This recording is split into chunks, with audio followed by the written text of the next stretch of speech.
Hello everybody, it's Matthew here from the LG4L Gaming Network with the second in my series of playing the beginning of the career mode in Kerbal Space Program, version 0.23.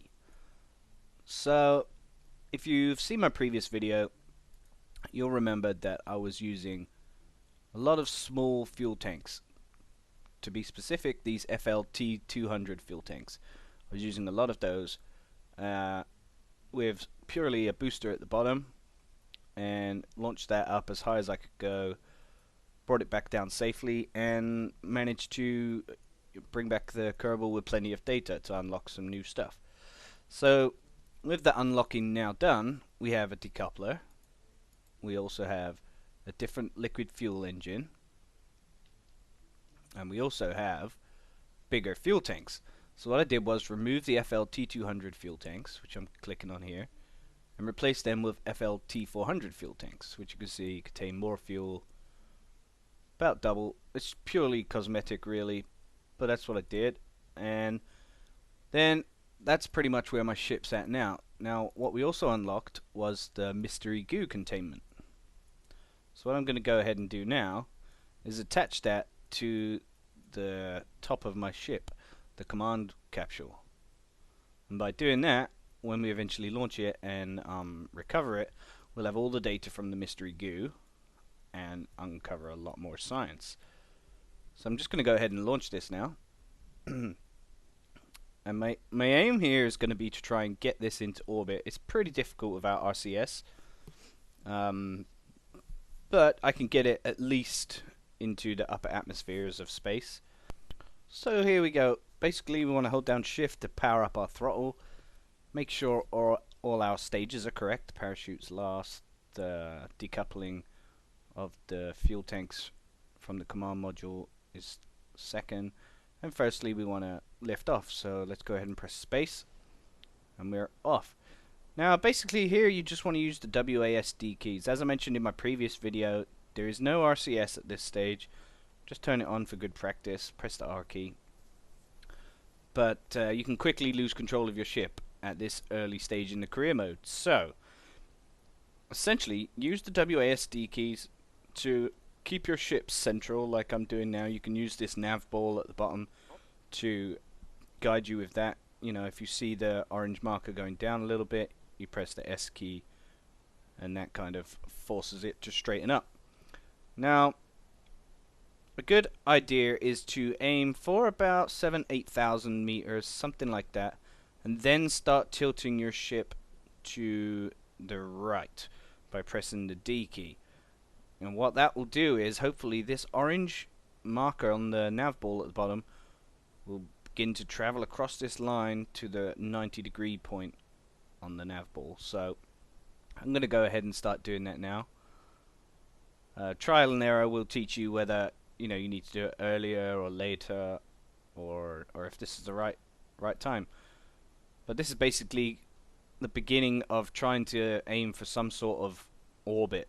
As I said before, it is really difficult to get orbit with not much technology. We've basically just got rocket boosters and fuel and a pilot, and that's about it. So yeah, that's that. Luckily we got Jeb though. Jeb's the main man. Can't go wrong with Jeb. Now, as you can see, we're getting quite low on fuel. So what I want to go ahead and do now is follow this line towards the 90-degree point, as you can see on the nav ball. And as you can see, the effect that has on my rocket is to turn it more horizontal. And basically we want to increase the horizontal velocity so we end up circling kerbin. Let's just go ahead and see if this works. What I'm going to do now is cut my thrusters, press the M key, just have a look at the map and see how circular our trajectory is at the moment, and we can make any corrections that we want. So I think what I'm going to do is just travel more sideways. So move this orange reticule across to the median line there, power up again, and you can see our surface velocity is increasing. You're going to have to use the WASD keys again a lot here to control the position of your ship, otherwise it will just spin out of control or something. want to aim to get this as circularized as possible. Now, it might not be possible. We might fail. But this is what I want to aim for in this particular mission. Some sort of orbit. Now you can see that blue line is our trajectory, and that is going nicely around Kerbin. Whether we have the fuel to complete this, I don't know. No, we don't. But that's not a bad trajectory. You can see our apoapsis is at 250 odd thousand, decreasing as we go. Let's just increase the speed now of the physics and game engine. You can see our Kerbin apoapsis, the peak of our trajectory, is going to be around 242,000 meters, roughly. You can see the nav ball spinning out of control here. As I said, that's because there's no RCS controlling the position and stability of the ship. But that's not too big of an issue, because eventually we'll come crashing back down into the Earth's atmosphere. We have a parachute, so we can rescue our rocket, and look at it, it's just spinning completely out of control. But while we're up here, let's right click on the command module and press crew report. As you can see, that gives us nothing because we've already done that previously. What else have we got here? We got the mystery goo, so let's observe the mystery goo. As you can see, if we recover this, we get 10 science. So let's go ahead and keep the data, and then while we're up here, I'll press EVA on Jebediah. If you look down the right hand corner, press EVA, and then Jebediah is just hanging on for dear life above space, or above Kerbin in space.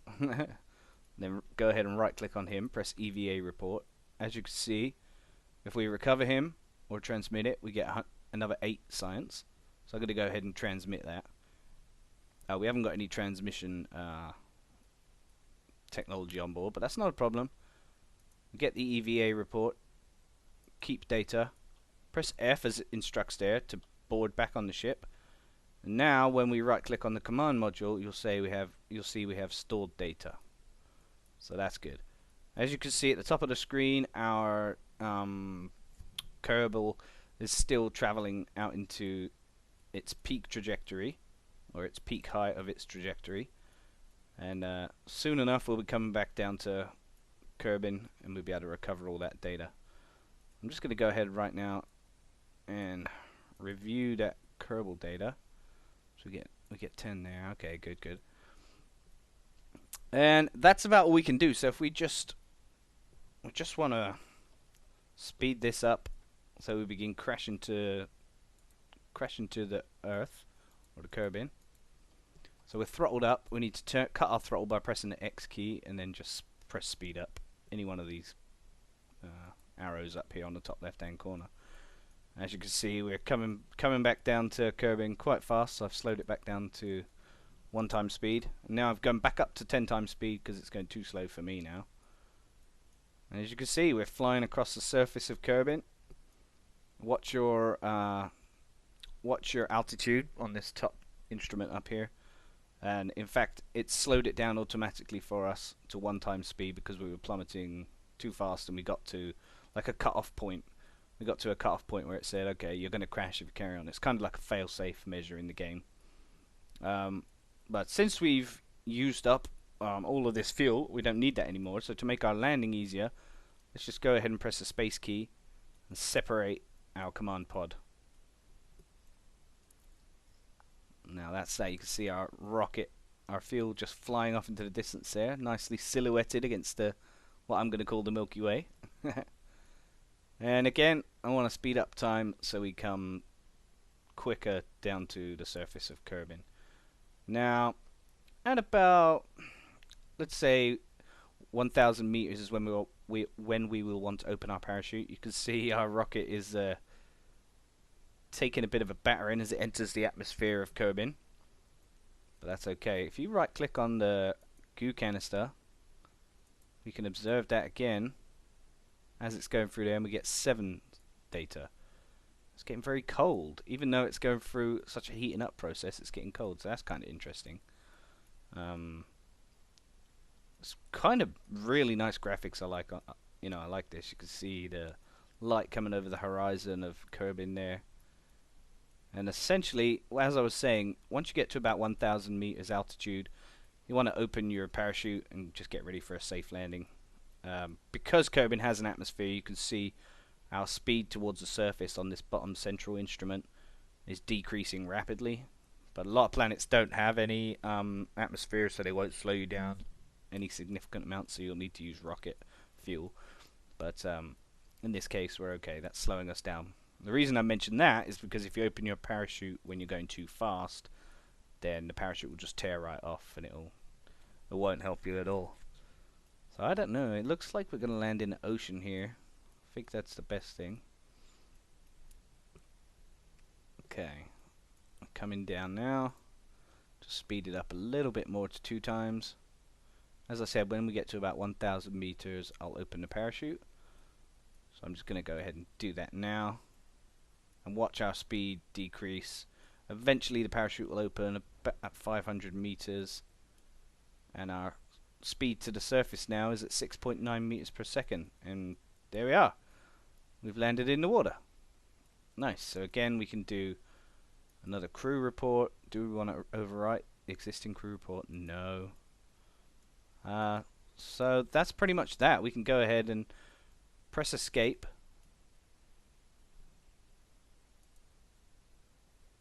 Actually, we haven't landed. It looked like we'd landed. Or at least I heard the sound effect that we landed. Weird. Anyway, we're going to touch down in a moment. Just press 1 times speed just to get the physics all correct. Alright, and then we've landed. You can see our goo canister's still attached. Our Kerbal's still alive. Give it a little EVA just to make sure. There he is. There's Jeb. How you doing, Jeb? Take a surface sample. We get another 3 science for that, so let's go ahead and do that. Do an EVA report. We get another 3.2 science. Let's go ahead and keep that. Move over to the ship. Grab onto it, pressing F. I don't think it'll let us because the ship's actually... The ship access door is underwater. We'll mess around with this, but I don't think it will let us. But that's not a problem. Just press escape. Go to the Space Center. We'll be able to recover both of these because they're still alive.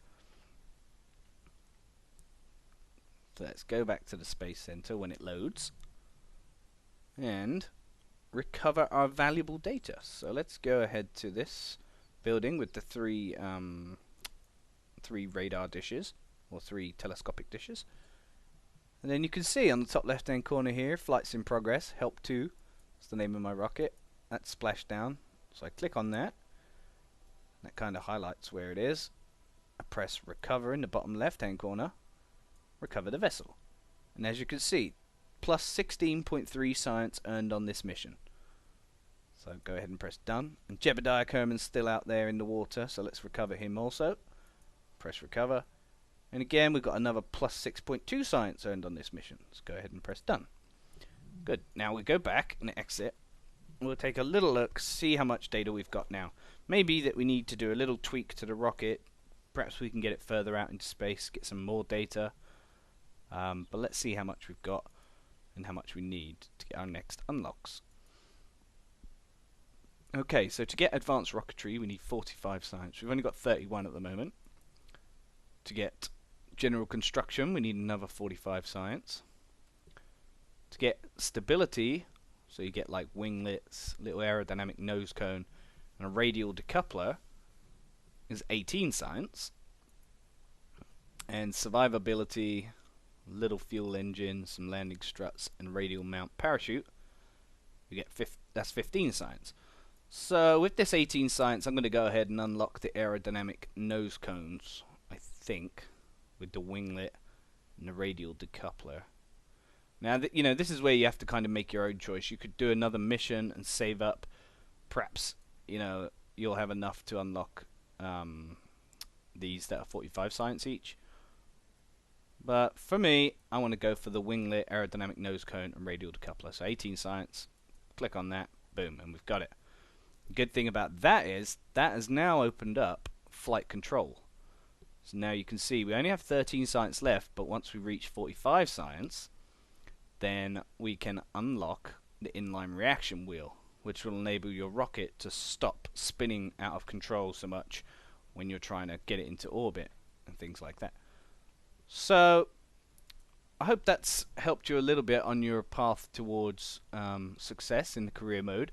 I'm going to do another video showing you what I do next. You can either copy me, take some ideas from it, but I hope you found it enjoyable and at least some way helpful. Happy New Year to you all, and thank you for watching my video. Take care.